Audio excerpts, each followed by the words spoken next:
Last week, we spoke about hydro-treated vegetable oil as an alternative, cleaner fuel for companies and households. But what about biomethane or biocompressed natural gas made from food and animal waste? It cuts nasty emissions for trucks by 90%, and Flowgas is already one of the companies offering bio-CNG filling stations. And a new paper suggests that there is the potential to generate 6.7 terawatt hours of biomethane in the southeast of Ireland and give the country a head start in this industry on the road to emissions-free fuels. Paddy Phelan from the Southeast Energy Agency wrote the report into biomethane and bio-CNG and is with us now. Good morning, Paddy. Morning, Joe. Remind us what biomethane is and what bio-CNG is.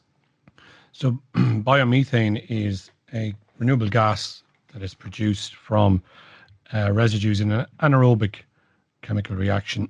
So therefore, it produces a gas which is 60% methane and 40% CO2. So it's an opportunity to capture the residues that we have around us in the southeast region and convert them into a usable form of energy. And you burn this biomethane and create heat from it. Is that right? Yeah, so you can use it for gas directly. So you can inject it into the gas grid to supply our homes and businesses with a renewable gas. So there's a national target with Gas Networks Ireland to increase the percentage of biogas within the natural gas system by up to 25% by 2030. So that's determined to come from the production of AD-produced biomethane. And this is anaerobic digestion. This is when you take food waste and all sorts of stuff, and the gas that emits, bubbles up and percolates from that is used to create a CNG. Could this biomethane and bio-CNG be used for domestic purposes? I.e., could you heat your homes with this stuff? You could. The two mechanisms through which you would be able to get this gas, this renewable gas, is if it's injected into the national grid, then through the your supplier, a percentage of your gas would be renewable, or if you wished, you could purchase. And this is the natural gas grid that we got from Kinsale originally. Yellow pipe you see coming up the side of your wall in the house. The more of this biomethane we inject into that grid, the less of that gas that we would consider to be then natural gas, or as I often refer to it as fossil gas. Okay. So, yes. In terms of getting these anaerobic digestion facilities, is that a major issue with planning? It should not be, in the sense that we have many of them throughout Europe through very similar approach to, considered environmental assessments. You can see there's a number of them that have had planning. There's 43 operational in the country, albeit at small scale, over the last 20 years. But you see it north of the border, there's a number of plants developed since 2011, when the UK government brought in an operational support for those producing clean gas from anaerobic digestion. And I'm guessing, though, that quite a few people won't want to live near an AD. It's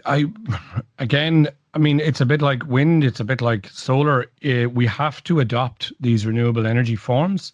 And I suppose my answer to those, in a logical sense, is, are you satisfied to continue buying your oil and gas from the Middle East or from Ukraine or from Russia?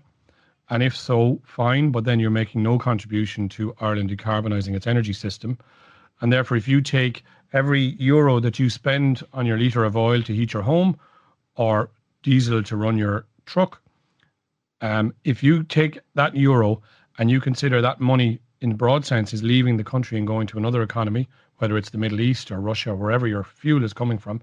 And don't forget, Joe, we're still importing over 74% of our energy in form of coal, oil, gas, all those elements. We're still very dependent for energy security on imports. Really, if you consider just in the southeast area alone, if you produce this biomethane, the energy value, so the actual value of the energy, stays within the region. And Ireland is something of a laggard. It's ranked last on the EU leaderboard in terms of the overall share of renewable energy usage at only 13%. Is that right? So we're doing extremely well on the clean electricity side. So as you can appreciate, wind and solar. Wind and solar. But in our homes, in our businesses, in our country, total energy basket, so all the energy you use, about 25 to 30% of that is electricity. So that 30% is about 50% renewable. So that's giving us our 13, 14% of renewable of our total energy basket. Whereas if you look at Europe and you go across Europe, you can see that there are much higher percentages of renewable energy. They have, in the broad sense, adopted the bioenergy sector. So if you look at Europe and you look at the average across Europe is 23%. The new target established in the 2021 Renewable Energy Directive is 42.5% of our total energy basket must come from renewables. So we're really far behind in terms of decarbonising the heat and transport sector.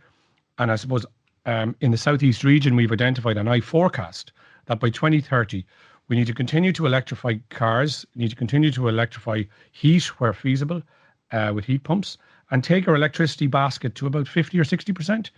And then the balance can come from bioenergy in the forms of biosolids and biomass, bioliquids, and in this particular instance, biogas. And this biogas, naturally compressed, can be supplied, as the study finds, through the petrol forecourts using gas as the medium. Paddy, thanks very much for coming in. That's Paddy Phelan from the Southeast Energy Agency, who wrote the report into biomethane and bio-CNG.